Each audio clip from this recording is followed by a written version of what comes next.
ओवैसी की तरफ से दावा कर दिया गया है, जहां उन्होंने कहा है कि ये जमीन वक्फ की जमीन है। तो संभल के डीएम ने ओवैसी के दावे को गलत बताया। जहां पुलिस चौकी है वो वक्फ की जमीन नहीं है, ये डीएम ने कहा। वक्फ की जमीन की बात बेबुनियाद है। ओवैसी ने कल कहा था कि वक्फ की जमीन पर पुलिस चौकी बनाई जा रही है और ये ट्वीट कर उन्होंने बात कही थी। संभल में नई पुलिस चौकी को लेकर अब राजनीति हो रही है, जहां पर ओवैसी ने वक्फ की जमीन का दावा कर दिया है, वहीं डीएम प्रशासन की तरफ से भी प्रतिक्रिया सामने आती है और उनकी तरफ से साफ तौर पर कहा गया कि ये जो पुलिस चौकी है वो वक्फ की जमीन नहीं है। जहां पर ये पुलिस चौकी का निर्माण हो रहा है वो वक्फ की जमीन नहीं है। तो ओवैसी यहाँ पर दावा करते हुए नजर आ रहे हैं, लेकिन बाबा ने ओवैसी के दावे की हवा निकाल दी है। बाबा की चौकी को लेकर क्या ओवैसी का झूठ अब पकड़ा गया है? दरअसल ओवैसी के दावे की किस तरीके से हवा निकाली गई वो भी यहाँ पर जान लीजिए। ओवैसी के दावे पर संभल डीएम ने जवाब दिया है। जब ओवैसी दावा ठोकते नजर आए तो डीएम आ गया है। मस्जिद के सामने की जमीन वक्फ की नहीं है, ये डीएम ने क्लियर कर दिया है। संभल डीएम ने रजिस्टर्ड दस्तावेज पेश किए हैं, जो कि रजिस्टर्ड डॉक्यूमेंट्स है वो संभल डीएम ने रखे हैं।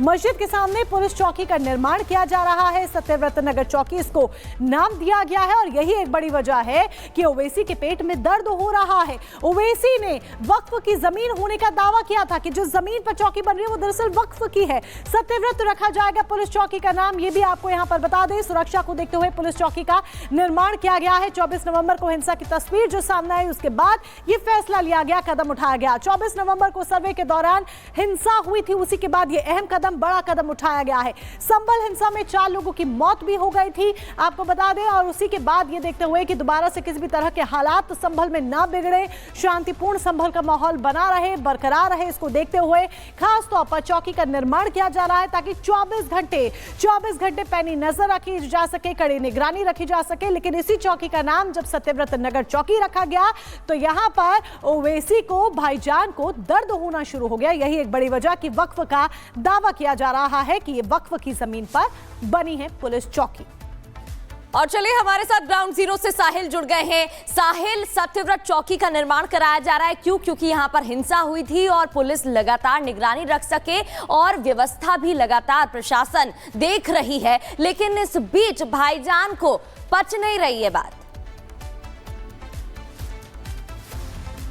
जी बिल्कुल, अब पुलिस चौकी पे अब विवाद शुरू हो गया, क्योंकि पुलिस चौकी बन रही है, लोगों की भलाई के लिए बन रही है। 24 घंटे पूरे जो मस्जिद के आसपास का इलाका है वहां पे पुलिस की पैनी नजर आएगी, पूरा सीसीटीवी मॉनिटर रूम बनाया जाएगा। लेकिन ओवैसी जो है इस पे भी आपत्ति जता रहे हैं कि पुलिस चौकी जो है वो उनकी सरकारी जमीन नहीं है, वो वक्फ बोर्ड की प्रॉपर्टी है। लेकिन जब कल हम डीएम से बातचीत करी तो डीएम ने यही जानकारी दी कि अभी तक फिलहाल उनके पास कोई शिकायत या कोई ऐसा शख्स वहां पे क्लेम करने नहीं पहुंचा है कि जिस जगह पे सत्यव्रत नगर पुलिस चौकी बनाई जा रही है वो प्रॉपर्टी उस शख्स की है। लेकिन पुलिस ने तमाम जो दरवाजे वो खोल दिए और यही कहा है कि जिसको लगता है कि वो प्रॉपर्टी उसकी है वो हमारे पास आए, दस्तावेज हम चेक करेंगे, चेक करने के आधार पर जो आगे की इन्वेस्टिगेशन है वो की जाएगी। लेकिन पुलिस सूत्रों के मुताबिक ये भी जानकारी मिली कि पुलिस का ये कहना है कि कोई भी शख्स फर्जी डॉक्यूमेंट लेके हमारे पास पहुंचेगा तो उस पर भी पुलिस जो है वो लीगल एक्शन लेगी। तो कहा जाए एक तरफ जो है राजनीति होने को हो रही है, लेकिन इलाके के लोग काफी ज्यादा खुश है क्योंकि इलाके के अंदर पुलिस चौकी बन रही है, पुलिस जो 24 घंटे वहां पर डिप्लॉय रहेगी और पुलिस की पैनी नजर आएगी। लेकिन राजनीति जो इस चौकी पे देखने को मिलती है, लेकिन आने वाले दिनों में क्या इसमें चीजें निकल के सामने आएगी वो देखने वाली बात होगी, क्योंकि अभी भी जो है पुलिस और डीएम के पास इस प्रॉपर्टी को लेके कोई जो ठोस दस्तावेज लेके नहीं पहुंचा है। लेकिन जो वक्फ बोर्ड वाले हैं वो यहाँ पे क्लेम कर रहे हैं कि वो प्रॉपर्टी जो है वक्फ बोर्ड की है। जी, तो वक्फ बोर्ड की प्रॉपर्टी होने का दावा बार बार भाईजान की तरफ से किया जा रहा है, लेकिन इसकी हवा बाबा ने निकाल दी है। क्योंकि जैसे ही ओवैसी दावा करते हैं कि दरअसल पुलिस चौकी जिसका निर्माण किया जा रहा है जामा मस्जिद के ठीक सामने वो वक्फ की जमीन है जिसके ऊपर, इस प्रॉपर्टी के ऊपर चौकी का निर्माण किया जा रहा है। लेकिन संभल डीएम आगे आते हैं और भाईजान के दावों की हवा निकाल देते हैं और क्लियर कहते हैं कि दरअसल ये रजिस्टर्ड प्रॉपर्टी है एक और उसके डॉक्यूमेंट्स भी संभल डीएम की तरफ से पेश किए जाते हैं। लेकिन देखते ही देखते अब मुद्दा एक विवाद का रूप भी धारण कर चुका है। रिपोर्ट देखिए।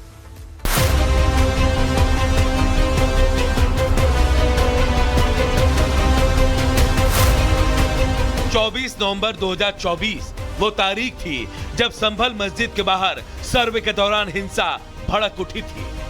देखिए कैसे पूरे मुस्लिम इलाके में अराजकता फैल गई थी। हालात इतने बिगड़ गए थे कि पुलिस पर पत्थरबाजी की गई। और पूरे इलाके में अफरा तफरी का माहौल बन गया था। लेकिन अब उसी जामा मस्जिद के पास जहां हिंसा हुई थी, सत्यव्रत पुलिस चौकी का निर्माण तेजी से चल रहा है। इमारत की नींव पहले ही मजबूत हो चुकी है, अब दीवारें खड़ी की जा रही है। ये पुलिस चौकी इसलिए बनवाई जा रही है ताकि भविष्य में इस तरह की हिंसा को रोका जा सके। करीब 50 मजदूर दिन रात जुटे हैं और चौकी का लेंटर जल्द ही डाला जाएगा। अब तक करीब 16 फीट ऊंची दीवार खड़ी की जा चुकी है। ये चौकी इस मुस्लिम इलाके में कानून व्यवस्था को और मजबूत बनाने के उद्देश्य से बनाई जा रही है। उत्तर प्रदेश के पुलिस के जो जवान हैं वो यहाँ पर मौजूद हैं। कंटिन्यू 24 घंटे जो पुलिसकर्मी हैं शाही जामा मस्जिद और आसपास के पूरे इलाके में यहाँ पर डिप्लॉय की गई है। अब एक तस्वीर दिखाते हैं यहाँ पे पुलिस चौकी की। सत्यव्रत पुलिस चौकी का नाम है और इसी पुलिस चौकी को बनाने में जो कार्य है काफ़ी ज़्यादा तेज़ी से चल रहा है। ये तस्वीर आप देखिए, लगभग 300 गज के दायरे में इस पुलिस चौकी को बनाया जा रहा है। और बीते दिन जो लेबर की संख्या थी वो कम थी, लेकिन अनुमान ऐसा लगाया जा रहा है कि लेबर की संख्या को भी 2 से 3 गुना बढ़ा दिया गया, जिससे जल्द से जल्द इस पुलिस चौकी को कंप्लीट किया जाए। जहां एक तरफ सत्यव्रत पुलिस चौकी का निर्माण कार्य जोरों पर है, तो वहीं इस चौकी को लेकर विवाद भी गहरा गया है। कुछ स्थानीय लोगों का दावा है कि सत्यव्रत चौकी का निर्माण वक्फ की जमीन पर किया जा रहा है। जामा मस्जिद के सामने बन रही पुलिस चौकी पर एमआईएम अध्यक्ष असदुद्दीन ओवैसी ने बड़ा दावा किया। उनका आरोप है कि संभल की जामा मस्जिद के सामने जो पुलिस चौकी बनाई जा रही है वो वक्फ बोर्ड की जमीन है।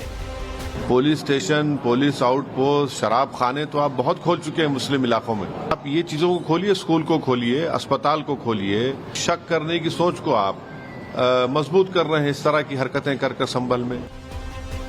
पुलिस चौकी का निर्माण वक्फ बोर्ड की जमीन पर होने के दावे को संभल के डीएम ने फर्जी करार दिया है। संभल के डीएम ने दावे के कागजात को फर्जी कहा और बताया कि ये अनरजिस्टर्ड डॉक्यूमेंट है। जो भी ऐसे फर्जी दस्तावेज फैला रहे हैं उनके खिलाफ एक्शन होगा। सत्यव्रत पुलिस चौकी का निर्माण चल रहा है। अभी तक जितने भी दस्तावेज आए हैं उनको लेकर के कोई भी प्रभावित और विधिक पक्षकार हमारे पास नहीं आए हैं। कोई भी व्यक्ति जिसका इस भूमि के ऊपर स्वामित्व था वो व्यक्ति हमारे पास नहीं आए हैं, या जिसने वक्फ भी किया है वो भी व्यक्ति नहीं आया है। और वर्तमान में जो डॉक्यूमेंट हमें दिखाया जा रहा है वो भी अनरजिस्टर्ड है। भले ही सत्यव्रत पुलिस चौकी के निर्माण पर विवाद है, लेकिन संभल प्रशासन चौकी निर्माण पर अडिग है। इस चौकी का निर्माण सिर्फ कानून व्यवस्था बनाए रखना ही नहीं, बल्कि ये एक सुरक्षा घेरा भी होगा, जिसके जरिए जामा मस्जिद के आसपास संवेदनशील हिस्सों पर लगातार नजर रखी जाएगी। Bureau report, Republic Bharat. बात महाराष्ट्र में करते हैं। बड़ी खबर महाराष्ट्र से, लेकिन उससे पहले लखनऊ से खबर आपको बता दें। लखनऊ के एक होटल में एक ही परिवार के 5 लोगों की हत्या कर दी गई है। बड़ी जानकारी आप तक पहुंचा दें। आरोपी अरशद ने अपनी मां और 4 बहनों की हत्या कर दी, उन्हें मौत के घाट उतार दिया। लखनऊ पुलिस ने आरोपी अरशद को गिरफ्तार भी कर लिया है। आखिर किन कारणों की वजह से अरशद ने अपनी मां और 4 बहनों को मौत के घाट उतारा, क्या ये पूरा मामला रहा, इसकी जानकारी अभी हाथ नहीं लगी है, लेकिन आरोपी को गिरफ्तार कर लिया गया है। थाना नाका क्षेत्र से एक सूचना प्राप्त हुई जिसमें बताया गया कि होटल शरणजीत के कमरे में 5 लोगों की डेड बॉडी पाई गई है। तत्काल स्थानीय पुलिस द्वारा मौके पर पहुंचा गया। एक व्यक्ति जिसका नाम अरशद है, लगभग 24 वर्षीय, आगरा का रहने वाला, इसको हिरासत में लिया गया है। प्रारंभिक पूछताछ में उनके द्वारा बताया गया है कि पारिवारिक कलह के चलते उनके द्वारा अपनी 4 बहनों और माता की हत्या कर दी गई है। अग्रिम पूछताछ इनसे की जा रही है। फील्ड यूनिट मौके पर पहुंच गई है, साक्ष्य संकलन की कार्रवाई की जा रही है। यहाँ पर तमाम जो शव हैं उनको पोस्टमार्टम हेतु भेजा जा रहा है और अग्रिम विधिक कार्रवाई इसमें प्रचलित है। और चले आगे बढ़ते हुए बात महाराष्ट्र की करेंगे, जहां अवैध रूप से रह रहे अतिक्रमणकारियों पर, बांग्लादेशियों पर कार्रवाई की जा रही है और इन घुसपैठियों पर अब एटीएस कार्रवाई कर रही है। बताया जा रहा है कि पूछताछ भी हो रही है। तो अवैध रूप से रह रहे बांग्लादेशियों पर महाराष्ट्र में एक्शन लिया लिया जा रहा है। बांग्लादेशी घुसपैठियों पर पुलिस शिकंजा कस रही है और पूरे मामले में महाराष्ट्र एटीएस ने 9 घुसपैठियों को अरेस्ट किया है। पिछले 1 महीने में 43 बांग्लादेशी घुसपैठी अरेस्ट किए जा चुके हैं। लगातार यहां पर एक्शन लिया जा रहा है, कार्रवाई हो रही है। मुंबई, नासिक, साथ ही संभाजी नगर में सर्च अभियान जारी है। बांग्लादेशी घुसपैठियों का आधार कार्ड भी बरामद किया गया है। तो महाराष्ट्र में घुसपैठियों पर एक्शन लिया जा रहा है और ये कल से ही नहीं बल्कि बीते कई दिनों से, महीने भर से भी ज्यादा का वक्त हो चला है जब से घुसपैठियों पर एक्शन सरकार लेती हुई नजर आ रही है। महाराष्ट्र में बांग्लादेशी घुसपैठियों के खिलाफ एक्शन लिया जा रहा है। महाराष्ट्र एटीएस ने 9 घुसपैठियों को गिरफ्तार किया है। बड़ी खबर आपको बता रहे हैं और एक एक डिटेल आप तक पहुंचा रहे हैं। बिना दस्तावेज के अवैध रूप से जो घुसपैठी रह रहे थे उन्हें डिपोर्ट किया जा रहा है। पिछले 1 महीने में 43 बांग्लादेशी घुसपैठिए अरेस्ट किए गए हैं। मुंबई, नासिक, नांदेड़, संभाजी नगर में सर्च ऑपरेशन भी चलाया जा रहा है ताकि इन घुसपैठियों को ढूंढा जा सके। फर्जी आधार कार्ड समेत कई दस्तावेज भी इनके पास से जब्त किए गए हैं। बड़ी जानकारी आप तक हम पहुंचा रहे हैं कि किस तरीके से ये फर्जी आधार कार्ड, फर्जी दस्तावेज लेकर रह रहे थे, लेकिन प्रशासन की धरपकड़ लगातार जारी है और ऑपरेशन घुसपैठिए के तहत लगातार प्रशासन की तरफ से इस बड़ी कार्रवाई को अंजाम दिया जा रहा है। तो बड़ी कार्रवाई जिसे अंजाम दिया जा रहा है। महाराष्ट्र में ऑपरेशन घुसपैठिया लगातार जारी है और अब महाराष्ट्र के चुनावों की भी अगर बात करें तो घुसपैठ का जो मुद्दा था महाराष्ट्र के विधानसभा चुनाव में भी बेहद जोर शोर से उठाया गया था, जिसके बाद महाराष्ट्र में बांग्लादेशी घुसपैठियों पर शिकंजा कसता हुआ यहां पर नजर आ रहा है। यानी कि मकसद और जिस तरीके से कार्रवाई को अंजाम दिया जा रहा है वो सीधे तौर पर साफ हो रहा है कि 2025 में घुसपैठियों की खैर नहीं, क्योंकि घुसपैठ मुक्त होगा भारत, इसको लेकर यह अभियान चलाया जा रहा है। महाराष्ट्र हो या फिर दिल्ली, हर जगह यह अभियान जारी है। और इधर नए साल को लेकर देश भर में उत्साह का माहौल देखने को मिल रहा है। आपको बता दें, नए साल को लेकर गाइडलाइन भी जारी की गई है। देश भर में उत्साह का माहौल है। वहीं मंदिरों की बात करें तो मंदिरों में श्रद्धालुओं के पहुंचने का सिलसिला भी जारी है। नववर्ष को लेकर उत्साहित भक्त नजर आ रहे हैं। श्रद्धालुओं की भीड़ यहां पर दिखाई दे रही है।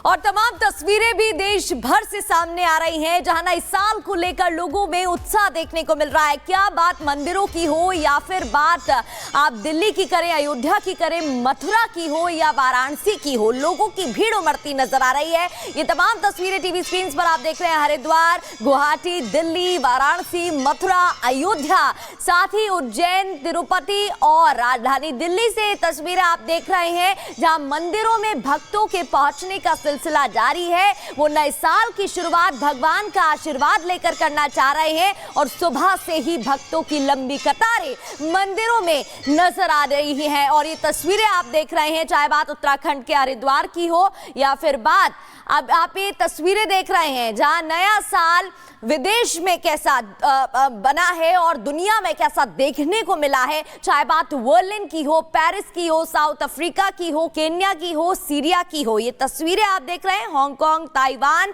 कराची, दुबई, जहां पर जश्न नए साल का मनता नजर आया। तो बिल्कुल प्रगति, जिस तरह की तस्वीरें सामने आ रही हैं ये साफ सीधे तौर पर दर्शा रहा है कि लोगों ने नए साल का आगाज बेहद धूमधाम के साथ किया है। कोमल हमारे साथ दिल्ली से जुड़ चुकी हैं, कोमल का रुख करेंगे। कोमल, आप जहां पर मौजूद हैं, लोगों से अगर बातचीत कर पाए तो जरा बातचीत करिए। नए साल को लेकर कितना उत्साह उनके भीतर है और किस तरीके से वो नववर्ष को मनाते हुए नजर आ रहे हैं?